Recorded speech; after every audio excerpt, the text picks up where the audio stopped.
কদিন ধরে প্ল্যান হয়েছিল আমরা যাব একটু মায়াপুর ঘুরতে, সেই জন্যই না দুটো ড্রেস আর কি অর্ডার করেছিলাম মিশো থেকে।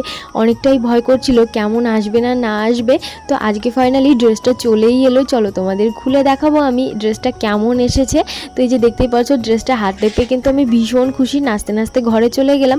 আর এখনই গিয়ে ড্রেসটাকে খুলবো আর তোমাদেরকেও দেখাবো কেমন হয়েছে, তোমরাও কিন্তু কমেন্ট করে জানাবে। তো এই যে দেখতে পাচ্ছ একটা কাঁচি নিয়ে নিলাম, এখন এই ড্রেসটাকে খুলে নেব। আর জানো তো এই যে মায়াপুর যাব প্ল্যান করেছি, ড্রেস অর্ডার করেছি, তখন না খুব সুন্দর একটা ওয়েদার ছিল, কিন্তু এই যে 2-3 দিন যাওয়ার পর থেকেই এত পরিমাণে বৃষ্টি আর কাদা শুরু হয়ে গেছে, মানে মায়াপুর যাওয়ার মুডটাই পুরো নষ্ট হয়ে গেছে। কবে যে ঠিক হবে আমরা যে ঘুরতে যাব সেটাই শুধু ভাবি।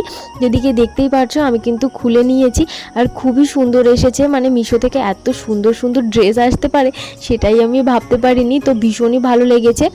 এটার দাম ওই 650 না 40 এরকম টাইপের ছিল, আমি আর কি পে করে দিয়েছিলাম, সেই জন্য আর কি 40 টাকা না ক টাকা যেন আমার সেভ হয়েছিল। আর ড্রেসটা অর্ডার করার পর থেকে তোমাদের দাদাভাই আমার সঙ্গে শুধু ঝগড়া করেছে যে তুমি ব্ল্যাক কালারটা কেন অর্ডার করলে না, ওটা বেশি ভালো লাগতো, এই কালারটা ভালো লাগবে না একদমই। কিন্তু আমার একটা ইচ্ছে ছিল আমি পার্পল কালারের একটা ড্রেস পরবো, সেই জন্যই আর কি এটা অর্ডার করেছি। ব্ল্যাক তো প্রচুর পরেছি, তো সেই জন্য আমার একদমই ইচ্ছা ছিল না যে ব্ল্যাক নেব। তো ড্রেসটা এতটা সুন্দর এসেছে, তোমাদের দাদাভাইও ভীষণ পছন্দ করেছে।